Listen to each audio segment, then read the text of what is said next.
پر افغانستان او افغانانو د پاکستان تازه خطرناک ګزار. د غلام خان بندر لاره د امنیتي ستونزو له امله وتړل شوه، خو د څومره مودې لپاره. بلخوا په کابل کې د امیر شیر علي خان د مور پر تاریخي استوګنځي نقشه راغلی، خو آیا د اسلامي امارت واکمني به دغه تاریخي ځای له منځه یوسي؟ بشپړ جزئیات په ویډیو کې تر پایه وګورئ.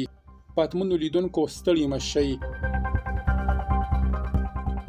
د اطلاعاتو او کلتور پخوانی وزیر او د پخوانی ولسمشر حامد کرزي د دفتر مشر د اسلامي امارت د واکمنۍ د اطلاعاتو او کلتور پر وزارت غږ کړی چې د افغانستان یوه تاریخي ودانۍ له ویجاړېدو وژغوري.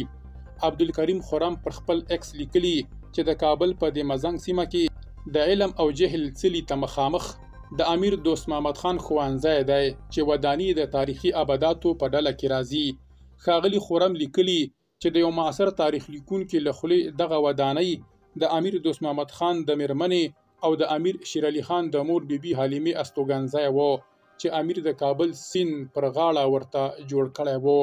نوموړی ډیروي اوس پر دې تاریخي ابدي او اوسني ښوونځي د ښاري پراختیا او لارو پراخولو نقشه راغلی.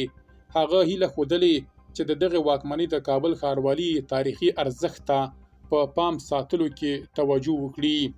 بلخوا د اسلامي امارت د واکمنۍ سیمه‌ایز چارواکي وایي چې په خوست کې د غلام خان بندر لار د پاکستان لخوا تر بلې خبرتیا پورې تړل شوې ده.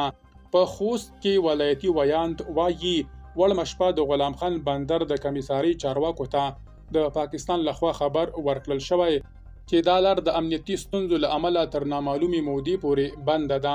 نوموړې واکمنۍ له ټولو هیوادوالو، سوداګرو او مسافرو غوښتي چې تر بلې خبرتیا پورې د غلام خان له لارې تګ راتګ څخه ډډه وکړي او له بدیلو لارو ګټه واخلي. غلام خان بندر چې د خوست له لارې د افغانستان او پاکستان ترمنځ مهمه سوداګریزه لار ګڼل کیږي، وخت ناوخت د امنیتي لاملونو له کبله تړل کیږي.